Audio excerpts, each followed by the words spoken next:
In 2004, Black Eyed Peas, we were just trying to get on. When you think of, I'm a black dude, but when you think of Black Eyed Peas, we got so big that, and it hurts, it kind of hurt it still hurts a little bit. C'est un homme presque meurtri. En 2021, lorsque will.i.am, face à l'une de ses idoles, Wyclef Jean, fait cette interview, il lui raconte son histoire, son parcours musical, et il finit par y dire, de façon presque blessée, qu'il regrette que les Black Eyed Peas ne soient pas considérés comme un groupe noir.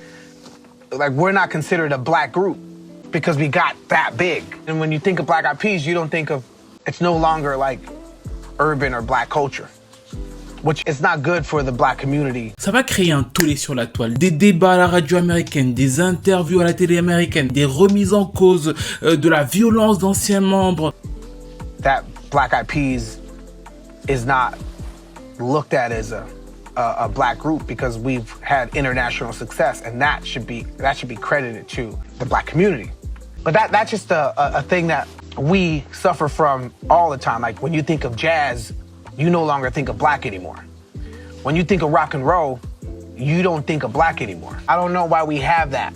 When you think of even country, you don't think of black. Like a lot of the things that we create and we invent, we dispose of or it gets stolen from us. Et peut-être même que vous, là, tout de suite, vous pourrez être choqué. Ça vous semble peut-être pas logique, vous avez envie de lui dire...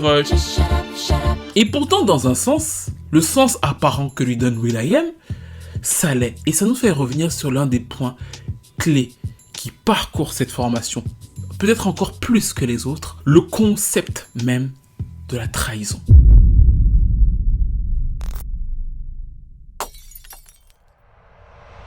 Quand William James et Alan Pineda se rencontrent dans un club à Los Angeles en 1988, ils sont très loin de se douter de l'histoire qui les attend. Toutefois, ils sont hyper passionnés par la musique hip-hop et l'explosion qu'il y a autour de cette musique-là. Ce sont de vrais puristes, ils écoutent tout ce qu'il sort. D'ailleurs, ils décident de concevoir un groupe de hip-hop après avoir testé pas mal de choses parce que le petit William, il sait tout faire. Il sait rapper, chanter, il a une culture musicale de dingue, il écoute des choses, il les retient, il retravaille. Enfin, c'est un vrai virtuose avec lequel celui qui deviendra donc APLD App se balade. Et ils décident de former un groupe qui s'appelle Tribal Nation.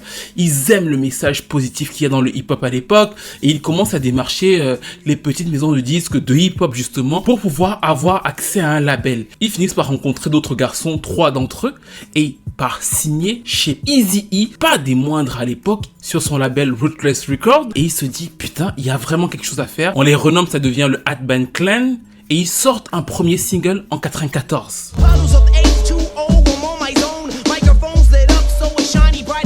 Le titre ne fonctionne pas de ouf, vous connaissez l'histoire parce que Eazy-E, quelques mois après décède du VIH. That experience told me that if Eazy-E can accept me and be open-minded to the style of music that I wanted to make, and I didn't have to conform and like do gangster rap just because I'm signed to Ruthless Records.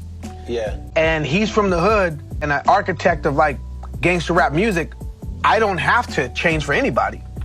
Facts. If this dude accepted me and he knows what hood I'm from, then well, shoot, I got a pass. I could be as eclectic, I could be as like unique, and I don't have to worry about fitting in. Because what happens is like very creative people feel like they have to exercise just how hood they are. Tout est à refaire pour will.i.am et son pote.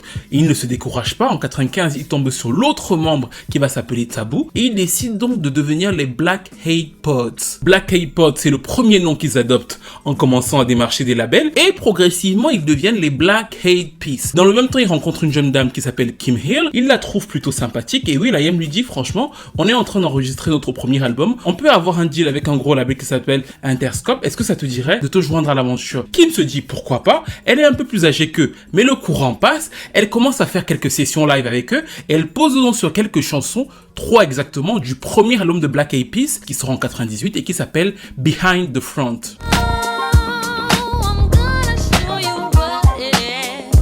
Les Black Eyed Peas, à la base, c'est une formation de 3 garçons qui parlent donc de rap de façon positive, qui inspirent la société. Ils sont assez différents de groupes de gangsta rap. Ils se rapprocheraient plus dans une mouvance beaucoup plus soulful. D'ailleurs, chaque fois qu'ils sont en live, ils ont un live band. C'était pas évident pour tous les groupes de rap de l'époque d'avoir toujours un live band. will.i.am insiste sur ça pour montrer leur capacité. Sur des titres comme Fall in Love, ils rappellent que la musique est un business, mais que leur musique à eux, ce n'est pas du business, c'est du vrai.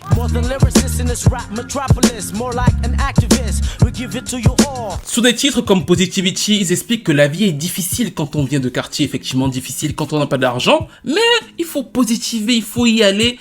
Notre culture, on la pousse. C'est ce que les Black Eyed Peas sont à la base. Ce sont trois garçons qui parlent principalement de leurs problèmes sociétaux, qui sont plutôt positifs, qui ont cette vibe très soulful. Ils sont soutenus parfois par une fille qui est pas là tout le temps, qui s'appelle donc Kim Hill, qui a 3 chansons sur le premier album. Et malheureusement, même si will.i.am produit la majeure partie des chansons, ça ne vend pas du tout. Ils font des lives, ils commencent à faire des petites scènes, mais en termes de chiffres... Mais le label leur fait quand même confiance, ils commencent à travailler sur un second album et will.i.am a l'idée de dire que le second album sera une union entre les générations, c'est pour ça qu'il s'appelle Bringing the Gap. Il veut faire une union entre les fans de hip-hop, les fans de soul. Il commence à penser aux fans de pop, il n'y va pas encore totalement. Kim Hill, qui a donc apparu sur le premier album, commence à faire plus de refrains sur ce disque-ci.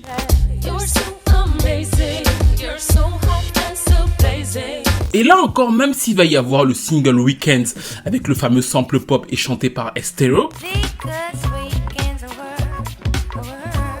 la seule chose qui est plus ou moins un peu grand public sur l'album, c'est qu'ils ont l'idée effectivement de faire chanter parfois les refrains par une femme. Mais globalement, c'est un album très néo-soul, on retrouve dessus Mos Def, les Nubians, vous voyez bien là, la mouvance dans laquelle ils sont limite, on pourrait retrouver dessus D'Angelo, il y a Wyclef, il y a De La Soul.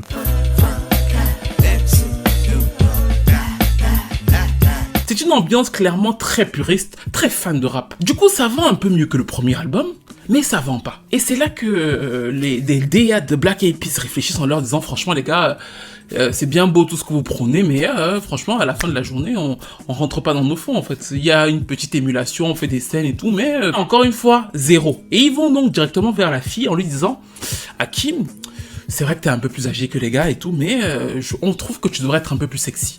Tu devrais être plus féminine, on voudrait que tu te mettes un peu plus sur will.i.am, comme si tu le séduisais, enfin, que tu te sexualises beaucoup plus pour que il y ait un attrait du public, parce qu'on voudrait toucher un plus large public, et on pense que tu peux être un atout. Pour qu'on te garde en tant que chanteuse principale du groupe, parce qu'elle est pas chanteuse principale, elle est là pour les aider sur scène et tout, elle est feature vocaliste, c'est-à-dire que c'est une aide au groupe, et d'ailleurs, des fois, il y a d'autres chanteuses qui sont là. Et donc, on lui dit, mais on pense que tu devrais être beaucoup plus sexy, beaucoup plus sensuel et aller vers quelque chose de différent pour qu'on puisse ouvrir l'audience. On veut que tu touches will.i.am, que tu montes sur lui. Enfin voilà, vous avez compris le topo. Et là, Kim, qui comme les autres est une vraie fan de rap, qui depuis le début est dans cette aventure en mode vraiment le micro, ce qu'on a donné, la vérité, nous-mêmes et tout. Quand on lui dit ça, elle dit mais attends, pourquoi est-ce que je vais faire ça? Elle regarde les gars lui disent non, c'est pas, enfin je sais pas, c'est le management qui a demandé. Et donc du coup, elle prend quelques temps pour réfléchir et finalement elle va écrire au management en leur disant franchement non, je préfère partir parce que ça ne correspond pas à mes valeurs. You want me to grind on will.i.am in a bathing suit. The tug of war was about my sexuality and how much of that I was willing to like literally strip down. Donc c'est elle qui décide de partir parce qu'elle veut pas faire ce que les agents lui demandent de faire et elle le fait en plein milieu de la promo de l'album Bringing the Gap. Quand Kim décide de partir, les gars sont obligés de repenser leur plan. Mais il y avait eu un test que will.i.am avait fait. Dans l'album Bringing the Gap, ils étaient tellement puristes qu'il y avait une chanson qui était une chanson bonus. Vous savez, quand vous finissez l'album, après la fin de l'album, il y a un silence et après on vous met une chanson à la fin. Bon, en fait, will.i.am avait fait cette chanson avec une chanson qui s'appelait Messy Grey. Messy Grey, lui, avait imaginé ce titre un peu pop, un peu hip-hop, un peu dansant, qu'ils avaient un peu peur de sortir pour ne pas choquer leur audience. Quand Kim est parti, le label se dit bah on va tester cette chanson-là. Et quand ils testent cette chanson-là, Request Line, qui est ma chanson jusqu'aujourd'hui préférée des Black Eyed Peas, parce que en vérité moi je les découvre sur cette chanson-là, bah en fait va devenir leur plus gros hit. C'est-à-dire qu'elle va entrer dans les top 40 et tout, et d'un coup ils vont se rendre compte que en changeant de son, d'identité, bah en fait ils vont aller encore plus loin. Ils ont la capacité de toucher plus de monde. Ils ont pris Messy Grey, une autre voix féminine. Ils ont changé leur identité musicale pour l'ouvrir. Et ils ont trouvé un public beaucoup plus réceptif que sur tout ce qu'ils avaient fait depuis le début. Oui, là vous allez vous dire, c'est une trahison, Kim est parti, c'est plus le vrai esprit hip-hop. Mais la question qui se pose à ce moment-là n'est plus de savoir s'il faut faire la trahison. La question est de savoir... est-ce qu'elle en vaut la peine? Et c'est là qu'ils vont devoir répondre, effectivement, Bah oui.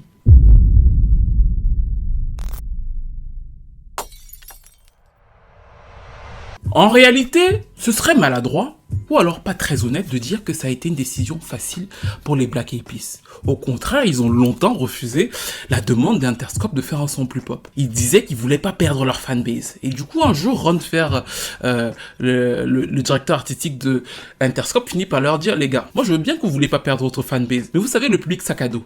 Le public sac à dos, pour ceux qui ne connaissent pas, c'est le public de hip-hop, de nerd en fait. En général, quand vous avez des festivals de hip-hop, en tout cas dans les années 2000, vous voyez beaucoup de gens avec les sacs à dos. Bah, en fait, il va dire, vous savez le public sac à dos là. Bon, en fait, ce sont des gars qui parlent beaucoup, qui kiffent la musique, mais c'est aussi les premiers à télécharger les morceaux de façon illégale. Ces gars-là, en vérité, ils vous servent à rien. Il va balancer ça comme ça à will.i.am, et will.i.am va se dire, bah en fait on va tester. On va commencer à tester les choses, on va commencer à essayer d'élargir notre public même si on n'est pas sûr. Ils écrivent 2-3 autres chansons, le label ne pense pas que c'est un hit, et à partir de Where is the Love, on commence à se dire, il y a quelque chose qui se passe. will.i.am se dit, il nous faut toujours une meuf dans le groupe. Et il pense à quelqu'un qu'il connaît bien, à savoir Nicole Scherzinger. À partir d'ici, vous connaissez forcément, parce que vous avez certainement vu les vidéos sur les carrières de Nicole Scherzinger et de Fergie, donc vous connaissez l'histoire. Nicole Scherzinger est déjà dans un groupe, on l'appelle parce qu'elle connaît bien will.i.am, et will.i.am lui dit, on veut que tu sois la chanteuse principale du groupe. Elle lui dit non. Et will.i.am un soir tombe donc sur Fergie, qui elle est aussi dans un groupe qui à l'époque est une farineuse de génie. Elle passe ses journées à la farine. Vous connaissez la fameuse histoire où elle dit qu'elle était tellement accro à la farine qu'elle pensait que le FBI la suivait nuit et jour. Et que justement quand elle rencontre will.i.am et qu'il lui donne l'opportunité de travailler ensemble, elle sait pas qu'elle va faire partie du groupe. Elle va juste en studio et elle pose premièrement sur Shut Up. Quand les gars écoutent la démo de Shut Up, ils se disent c'est vraiment pas mal. On fait écouter à Ron Fair et à Jimmy Ovan qui se disent waouh, on a un tube. Et c'est eux qui vont motiver la formation. Ils vont leur dire non seulement c'est intéressant de la voir cette fille, mais en plus, elle est blonde. Comme plein d'autres chanteuses pop de l'époque, c'est mieux d'avoir une chanteuse blonde qui va ressembler à des Britney Spears qu'on va pouvoir comparer à des Madonna et à toutes les autres filles du groupe. Ça va faire en sorte que vous ayez un attrait pop, en gros c'est un argument pop pour vous, et ça va vous propulser en plus du son. C'est ce qu'ils vont faire, ils vont ramener Fergie, et ils vont finaliser l'album, et donc Where is the Love, qui à la base est donc avec Justin Timberlake, parce que je vois que chaque fois les gens débattent dessus, parce qu'ils ont l'impression que c'est Fergie qui chante. Et moi franchement je dois vous dire que je trouve ça très troublant, parce que j'entends trop Justin Timberlake. Bah en fait, oui c'est Justin Timberlake qui chante le refrain, et on entend Fergie sur les harmonies.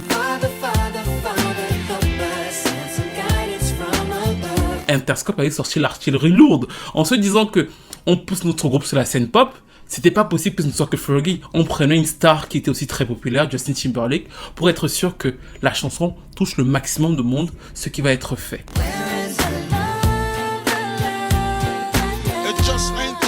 Partant de là, ils vont commencer à enchaîner. Et l'enchaînement ne va pas être tout à fait facile. Parce que Shut Up, le second single sur lequel ils misaient beaucoup, va pas être un immense succès aux États-Unis. C'est un tube mondial que vous connaissez absolument tous. Sur lequel notre tata Whitney Houston donnait tout. Et franchement, rien qu'en quelques secondes, même en étant totalement enfariné, sa performance vocale était déjà géniale.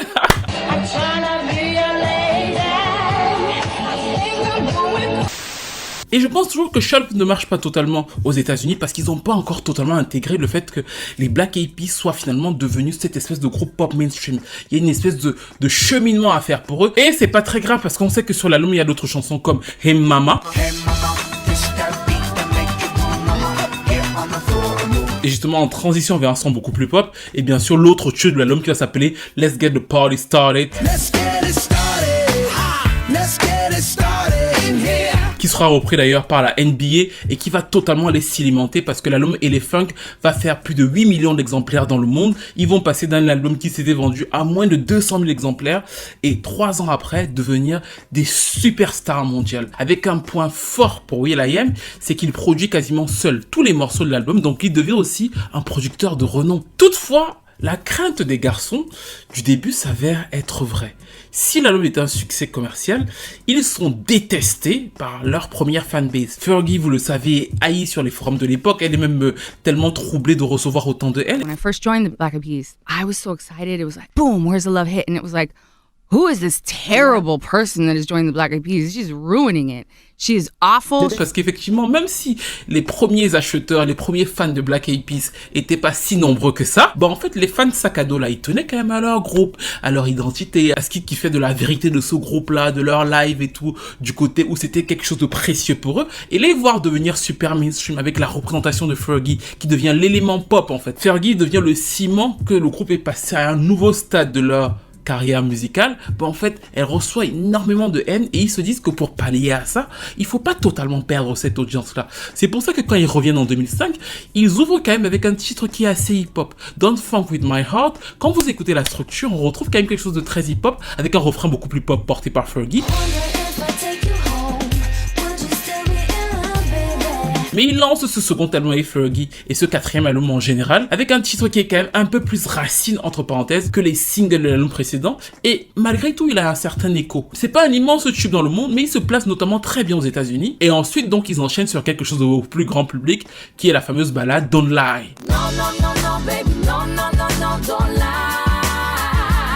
Je ne sais pas si je suis le seul, mais j'ai trouvé le refrain de Don't Lie incroyablement agaçant. Non, je peux pas. Mais ça cartonne sur le troisième single, donc du coup, il va y avoir un autre tube immense pour eux qui s'appelle My Hams. À la base, et ça va vous sembler très évident, la chanson est écrite pour les Pussycat Dolls. À la dernière minute, will.i.am se dit, on va peut-être la garder pour nous, avec Fergie qui la chante. Et donc du coup, ça prend de fou et ça devient l'un de leurs tubes les plus connus jusqu'aujourd'hui.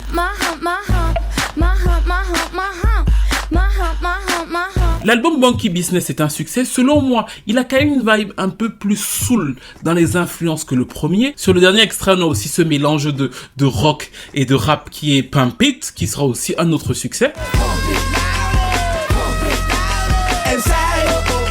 Ce qui va leur donner, après 2 albums à quasiment 10 millions d'exemplaires vendus chacun, une place de choix sur la scène musicale, qui va confirmer will.i.am en tant que gros producteur. D'ailleurs, il va enchaîner avec un album solo, Song About Girls, qui va pas avoir énormément de succès. Mais l'un des beats de cet album-là va être repris après pour donner, vu que vous l'avez écouté, le fameux American Boy de Estelle.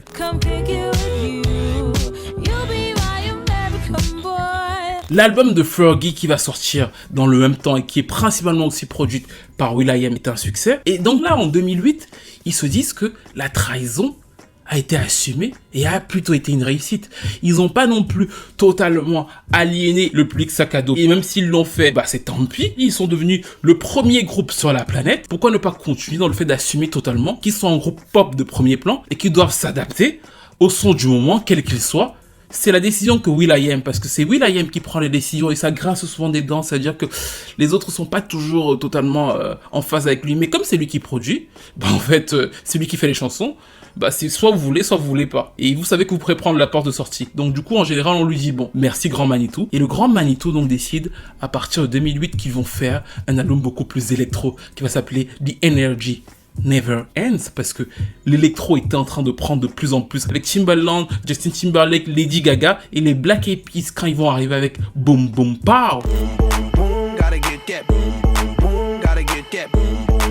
Vont s'inscrire dans cette mouvance là et pas de manière innocente. C'est-à-dire que moi j'appelle cette période-là la période des End of Flowery, mais on ne peut pas nier qu'il y a un avant et un après l'arrivée des Black Eyed Peas. Le titre est rappé sur un beat très électro. Je pense qu'on a tous retenu la fameuse phrase de Fergie. I'm so 2008, you so 2008. I'm so 3008, you so 2008. Façon de dire justement aux amateurs, aux puristes de rap que nous sommes dans le futur, vous êtes derrière. Et c'est un succès. Boom Boom Pow explose dans les charts.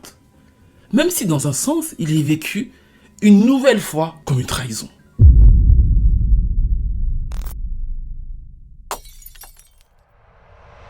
Beaucoup de fans de Black Eyed Peas aimaient le côté pop plus ou moins familial avec des influences hip-hop des 2 premiers albums. Le troisième scinde encore plus, c'est-à-dire que c'est différent, c'est dans l'air du temps et parfois c'est répétitif, comme le fameux single dont tout le monde attend qu'on parle, à savoir la chanson de David Guetta, I Got a Feeling. Bon, après, je respecterai vos goûts, mais je crois qu'il y a rarement une chanson qui m'a traumatisé comme celle-là. C'est-à-dire que j'ai l'impression qu'elle est entrée dans mon cerveau, dans mon système nerveux à jamais.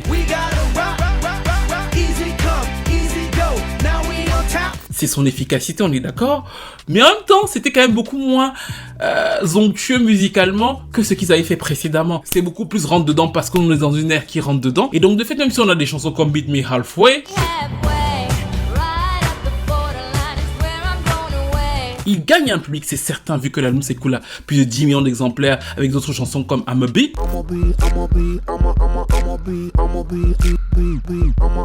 En perdant malgré tout une sorte d'autre public, mais surtout d'affect particulier sur la scène pop. C'est-à-dire qu'ils deviennent un peu galvaudés dans cette période-là et ils perdent peut-être la finesse de ce qui était leur force du début. Et c'est pour ça que juste après, quand ils sortent en 2010 l'album de Beginning, même si encore une fois les singles comme The Time ou encore Just Can't Get Enough fonctionnent,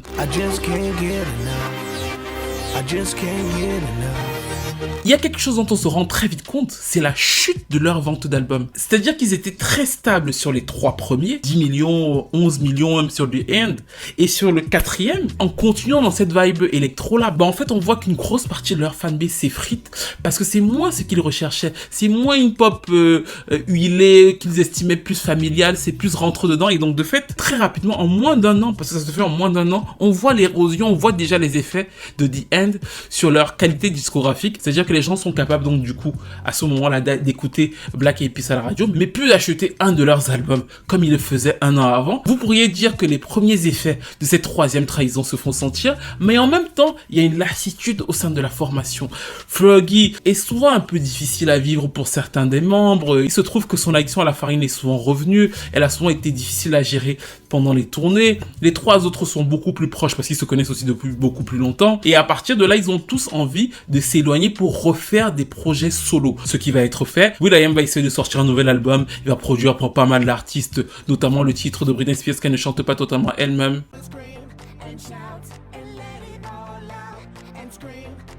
Et justement, Fergie, elle va essayer de faire un comeback en 2013, signé sur Interscope, le même label que les Black Eyed Peas. Ça, c'est très important. Et quand ce retour ne va pas donner les résultats que Interscope attendait avec des singles comme celui-ci, en fait, Interscope va rompre le contrat solo de Fergie. Ça, c'est super important.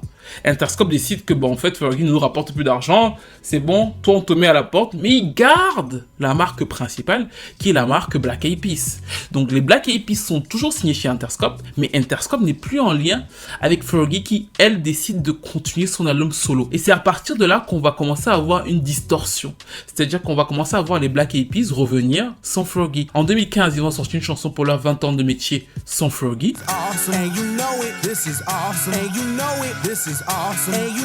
Après, en 2016, ils vont réenregistrer, et c'est là que ça a marqué les gens, Where is the Love, dans une nouvelle version sans Fergie. Et dans ce même temps, on va poser la question à Fergie. Il va commencer à y avoir des discussions autour de ça. Les fans vont dire, mais qu'est-ce qui se passe? Est-ce qu'il y a un problème? Et donc, comme Fergie était en promo pour son album, et que sur l'album de Fergie, il y avait plusieurs chansons qui étaient produites par will.i.am, les gens vont lui demander, mais en fait, qu'est-ce qui se passe là-bas? Est-ce que tu as des nouvelles? On te voit plus chanter, on te voit plus shut up, on ne te voit plus. Non, non, non, non.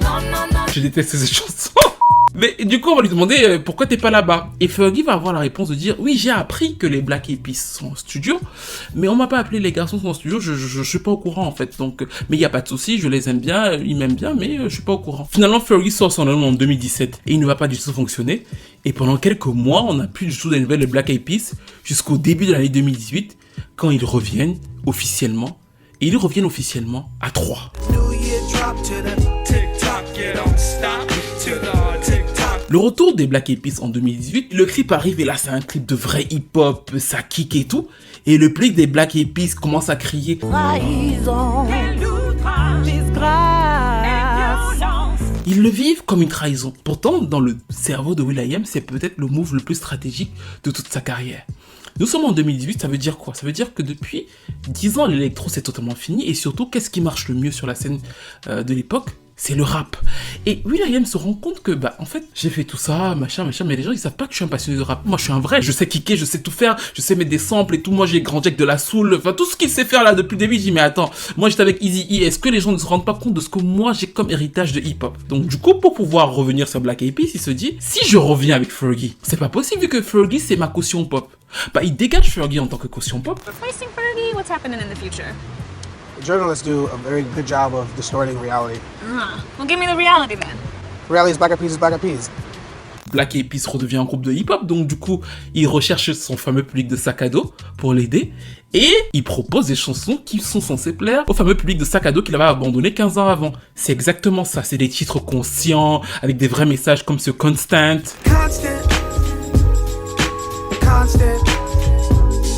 Ou encore sur Big Love. Ou encore sur Dopeness.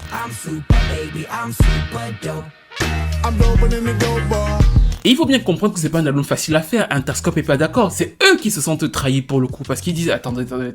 Ça fait 15 ans qu'on fait de gros tubes. Nous voulons des gros tubes. I mean, I remember going into the record company and playing a lot of the music to support Masters of the Sun. And there's been times where they're like, we need the massive Black Eyed Peas global hits, will.i.am. I got a feeling. You know, something so massive. I'm like, but we've done that for y'all. And yeah, we could put on our scientist hat and we could go in and do that. But that's not what we want to do right now. Et will.i.am qui lui est conscient de l'héritage de Black Eyed Peas, parce que c'est ça qu'il se joue là, vous comprenez que c'est le fait de se dire que qu'est-ce qu'on va retenir de moi.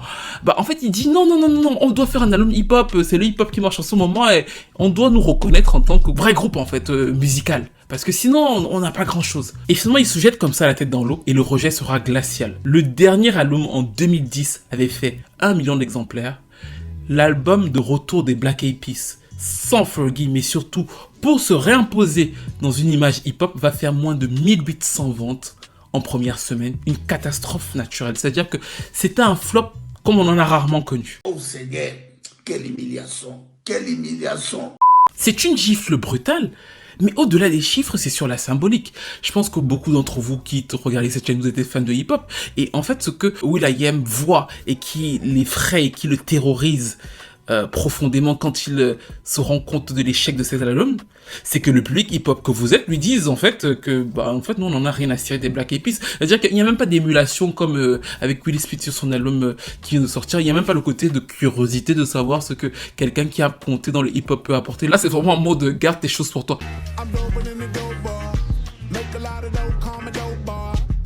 Mais il y a toujours un truc que j'ai trouvé super intéressant dans cet album, c'est qu'ils font une distinction. Sur les pochettes, en fait, sur les albums de Black Eyed Peas sans Fergie, c'est écrit Black Eyed Peas. Donc, sur Master of the Sun, c'est écrit Black Eyed Peas. Sur les albums avec Fergie, c'est écrit The Black Eyed Peas. Donc, il faut une petite distinction quand même, qui, selon moi, était pour se garder en réserve le fait de se dire que là, on teste pour savoir si le public hip-hop va nous aimer. Mais, s'il nous aime pas, on pourra toujours revenir en tant que The Black Eyed Peas, c'est-à-dire que c'est une trahison, c'est une gifle, mais on n'assume pas totalement nos prises de position. C'est ce que will.i.am va faire, et quand il va comprendre effectivement que l'album est un échec commercial, le label va en demander un autre, et au lieu de repartir chez Fergie, ils vont refaire le même coup qu'en 2002. Ils vont commencer à nous présenter une jeune fille qui avait fait The Voice aux Philippines, elle s'appelle Jerry Soul. On va commencer à la voir chanter avec eux sur scène, et finalement on va plus ou moins nous dire, sans nous le dire totalement, parce que c'est ça le truc, que c'était la remplaçante de Fergie. C'est un peu comme Kim Hill. C'est-à-dire qu'ils vont commencer à tester des scènes avec cette nouvelle chanteuse, qui est donc plutôt talentueuse en soi.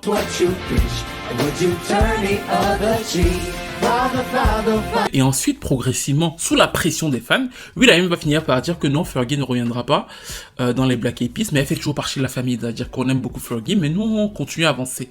Troisième étape, après avoir donc annoncé la trahison de Fergie, vu que Fergie ne revient pas, ils vont décider de faire, selon moi, le The End de 2020. En 2009, l'électro cartonnait.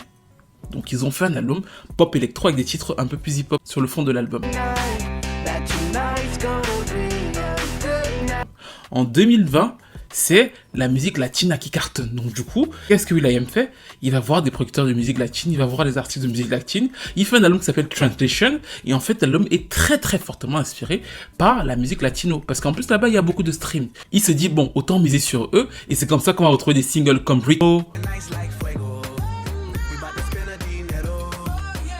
Mamacita, qui sera un tube.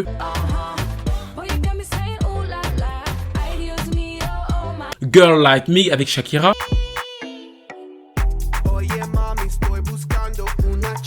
Vida Loca avec Nicky Jam.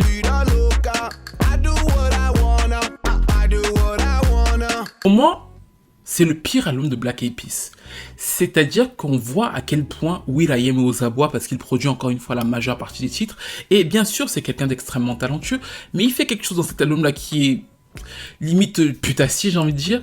Il y a énormément de samples. C'est-à-dire qu'il fait des chansons latinas, effectivement, inspirées et tout, avec beaucoup de samples de chansons très connues en Occident, genre il y a du Rick James, du Madonna. Donc en fait, c'est l'extrême facilité parce qu'il se dit je suis aux abois, les latinos stream la musique, il faut absolument que je sauve ma marque. Ce qu'il va avoir, c'est qu'il va avoir effectivement certains tubes dans certains pays, notamment la France, qui est d'ailleurs l'un des seuls pays au monde où l'album sera certifié disque d'or. Mais globalement, l'album ne retrouve pas une véritable emphase et de véritable public assis ou que ce soit, surtout que selon moi, en tout cas moi je me rends compte à ce moment-là que Fergie, dans ce cas précis, était victime, au-delà de leurs problèmes personnels, parce qu'ils en ont, et voilà, la farine, elle est peut-être difficile à gérer, elle est quand même victime d'agisme.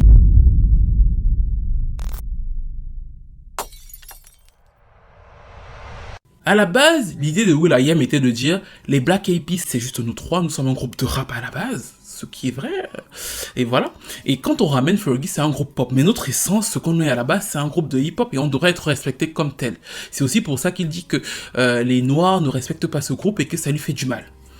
Chose qui peut être débattue et qui a été longtemps débattue, comme vous avez pu le voir, et qui selon moi dépasse la couleur de peau. C'est-à-dire que, au-delà du fait que les Black Eyed Peas ne soient pas un groupe totalement de personnes noires, le problème de Black Eyed Peas est musical. C'est-à-dire que la plupart des gens ne les connaissent pas pour des chansons super urbaines. C'est pour ça, effectivement, qu'il y a un rejet ou alors un mépris dès qu'il sort cette phrase-là. Même si lui, dans son esprit, se dit, bah en fait, avec tout le parcours que j'ai fait, bah en fait, le fait que ces gens ne reconnaissent pas que j'ai pu amener leur musique super loin, c'est eux qui me trahissent, c'est pas moi qui les trahis. C'est comme ça que lui, il voit la chose. Mais deuxième point, par rapport à Fergie, c'est que si on est logique, quand Fergie arrive, même si c'est pas une artiste en soi incroyable, c'est-à-dire que Fergie, c'est pas quelqu'un qui écrit, qui, voilà, c'est pas ça. Mais il dirige Fergie parce que c'est ce que will.i.am aime reconnaître, il aime qu'on reconnaisse qu'il est le roi, voilà, c'est lui le roi. Et il dirige Fergie, il réussit à faire en sorte que Fergie s'intègre et elle leur permet avec son image aussi de toucher un plus large public. Il se trouve qu'au moment où il revient vers la pop, il ne rappelle pas Fergie. Et pour moi, ça, ce n'est pas simplement, à mon humble avis, un fait personnel. Ce n'est pas simplement parce qu'il ne s'entend pas avec Fergie, parce que sur le deuxième album de Fergie, où elle n'était déjà plus dans le groupe en 2017, il y avait des chansons de will.i.am, ce qui veut dire qu'ils peuvent encore collaborer ensemble. Pour moi, la raison pour laquelle il ne rappelle pas Fergie, c'est l'agisme. C'est-à-dire que Fergie, quand elle arrive au début, effectivement, elle a tout ce qu'il faut pour être comparée aux pop stars de l'époque. Donc c'est une jolie femme, les gens vont la regarder, ils vont la kiffer, ils vont la trouver mignonne, donc voilà, elle va s'imprégner dans leur cerveau. Et c'est plutôt cool à l'époque. Mais 15 ans après, Fergie a plus le même sex appeal, et ça c'est, pardon les femmes qui me regardent, c'est pas une critique que je veux dire, c'est que pour le monde mainstream, en fait, une femme qui arrive dans la quarantaine, d'ailleurs la chanson de Fergie, MLEF là, était déjà un peu ça en mode je suis une maman sexy, mais en fait, le côté de femme de 45 ans ou alors de 50 ans qui joue les sexy, ça attire quand même moins. Bah du coup, will.i.am qui est pas fou s'est dit, pour renouveler la marque 15 ans après, ça sert à rien de la reprendre elle directement, je peux toujours me servir d'elle beaucoup plus tard. Mais en gros, son plan, c'est de dire, le 109, ce sera soit une nouvelle chanteuse, soit des featuring des artistes internationaux. Et c'est pour ça que, si on avait eu Black Eyed Peas avec Fergie et Shakira, ça aurait pas été la même chose. Mais Black Eyed Peas, les trois garçons avec Shakira qui portent, bah en fait, ils profitent du buzz de Shakira.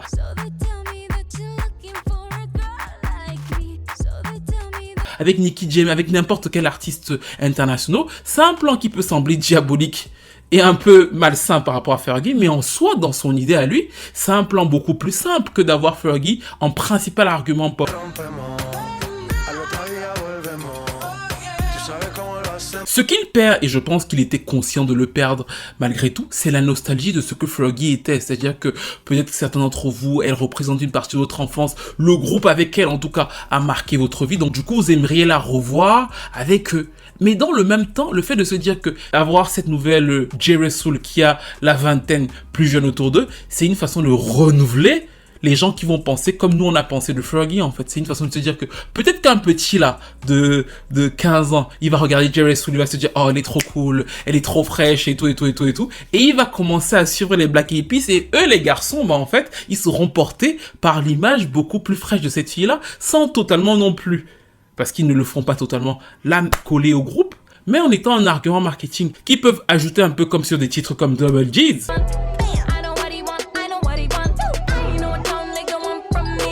Et retirer sur des titres comme Don't You Worry.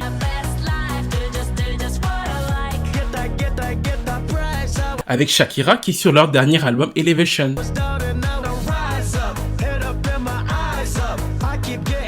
Oui, vous l'avez compris, la trahison c'est un concept que will.i.am connaît bien.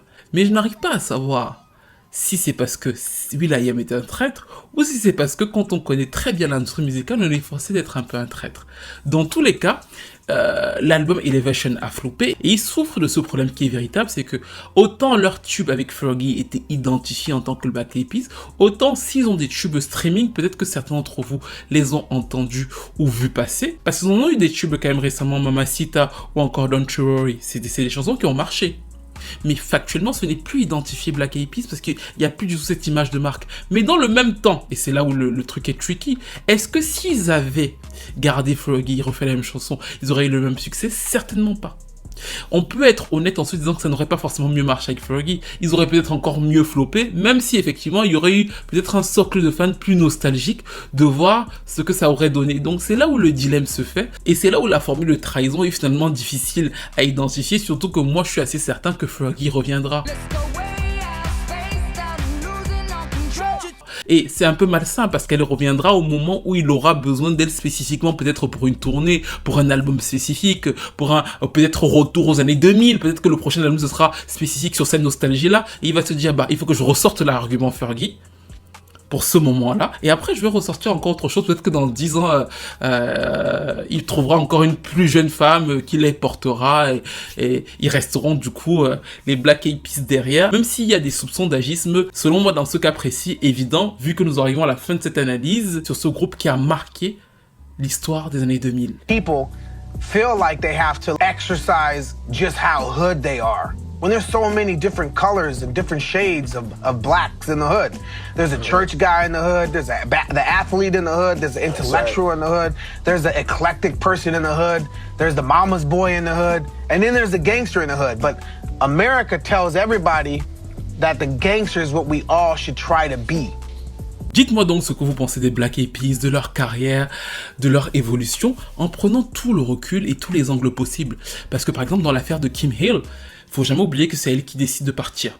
Les garçons ne lui demandent pas de partir, le label lui demande d'être plus sexuel. Et elle fait le choix qui est le sien de partir. Je ne suis pas en train de dire qu'elle a eu tort. Je suis en train de dire que, en fait, elle fait un choix en se disant, moi, je suis une vraie passionnée de rap. Je ne suis pas prêt à suivre l'évolution de ce groupe-là. Donc, en fait, finalement, elle ne se serait pas sentie à l'aise à devenir la femme principale des Black Eyed Peas. Souvent, les gens résument l'histoire en disant, il y avait une femme noire, ils l'ont dégagée et ils ont pris une femme blanche. C'est pas ça. Il y avait une femme noire qui était une vraie fan de hip-hop, qui était totalement en cohérence avec la première identité des Black Eyed Peas, même si elle avait jamais été intégrée totalement au groupe, ça c'est aussi un fait. Et en fait, au moment où on leur a demandé de passer à quelque chose de plus pop, cette femme-là a dit, bah en fait, moi ça ne me correspond pas. Ce que moi j'ai toujours respecté chez elle, elle s'est dit, je vais faire autre chose, je vais lancer mon site internet, voilà, voilà. Et elle l'a fait. Mais de l'autre côté, Fergie, quand elle est arrivée, Fergie était beaucoup plus ouverte au fait de se dire qu'elle va chanter My Humps, Shut Up, porter des mini-shorts, ce que Kim Hill, de son côté, aurait jamais pu faire. Ou en tout cas ne voulait pas faire. Et il faut se souvenir que ce n'est pas une demande des garçons à la base, c'est une demande du label. Pareil, est-ce que eux ils ont eu raison de suivre le label en changeant de son? Parce que s'ils n'ont pas eu raison, il faut savoir que très certainement, la plupart d'entre vous n'auraient pas découvert les Black Eyed Peas. Ils seraient restés un groupe de rap soul peut-être très underground, mais ils auraient jamais explosé comme ils ont explosé. Est-ce qu'ils ont eu raison de suivre le label en se disant qu'effectivement, c'est mieux d'avoir Fergie, une femme blonde qui va leur permettre de toucher un autre public? Et je tiens à vous dire que réfléchissez bien à cette réponse. Parce que s'ils ont eu raison de suivre le label, ben en fait, vous allez trouvé ça malsain, mais ils n'ont pas forcément eu tort, donc du coup, de dégager Fergie, en se disant que, on teste de savoir, premièrement, si on peut récupérer le public hip-hop, ce qu'ils n'ont pas réussi, mais aussi, on va essayer de refaire la même chose en se disant que, vu qu'on a fait la première fois avec Fergie qui nous servait d'élément pop, on peut refaire avec une autre jeune fille. Donc du coup, si vous dites qu'ils ont eu raison pour la première fois, faut pas non plus oublier que c'est la même chose qu'ils ont refait en 2020. C'est dans la même idée, en fait. Parce que pour eux, les Black Eyed Peas, c'est d'abord eux trois. And the thing that you want us to remember you for, you don't do that music anymore. It's a completely different genre. It really did put the group into a different direction. A lot of people accuse Fergie of culture appropriation, rightfully so. Moi, je suis moins catégorique que beaucoup de critiques afro-américains qui disent qu'effectivement, c'est pas du tout un groupe noir parce qu'effectivement, pour eux, will.i.am c'est le seul black de la formation, Epi est un philippin, l'autre est un métis et Fergie est blanche, donc du coup, c'est pas un groupe noir. Mais moi, je comprends le sens de will.i.am dans le sens musical. Je suis un poil plus tendre avec lui parce que malgré tout, moi, j'entends quand même beaucoup de références rap dans les Black Eyed Peas, même quand c'est pop. C'est-à-dire que c'est pas ce que j'aime, c'est pas mon groupe préféré, mais je trouve qu'on entend, c'est un peu dur de lui dire qu'il a rien à voir avec la musique noire, même si effectivement c'est pas, vous voyez ce que je veux dire? J'entends que will.i.am c'est un producteur de rap à la base, j'entends que ses influences, ça veut pas dire que c'est ce que j'écoute, mais quand j'écoute les Black Eyed Peas, j'entends sur pas mal d'influences, des samples et tout, que oui, c'est un producteur de rap qui le fait. C'est pas de la musique pop totalement désengagée, sauf justement sur The End que j'aime pas du tout à cause de ça. Je trouve que The End et The Beginning là sont des albums justement super pâles par rapport à la palette qu'il avait réussi à avoir malgré tout sur Elephant et sur Monkey Business, où on voit plus ses appétences en tant que producteur et ses nuances. Bref, dites-moi tout ce que vous pensez de la carrière des Black Eyed Peas, quelle est votre chanson préférée, ce que vous pensez de cette analyse de la formation, est-ce que vous voulez qu'ils reviennent avec Fergie, est-ce que vous allez acheter s'ils reviennent avec Fergie, parce que c'est juste pour vous faire de la nostalgie et que vous n'achetez pas plus que quand ils sont à 3 en fait, est-ce que ça sert vraiment à quelque chose? Est-ce que pour vous c'est un groupe qui a marqué la musique ou alors pas du tout? Est-ce que pour vous c'est un groupe justement qui compte dans la musique noire ou alors pas du tout? Dites-moi tout dans les commentaires, n'hésitez pas à liker, à commenter, à partager et bien sûr... je vous retrouve très vite pour une nouvelle vidéo.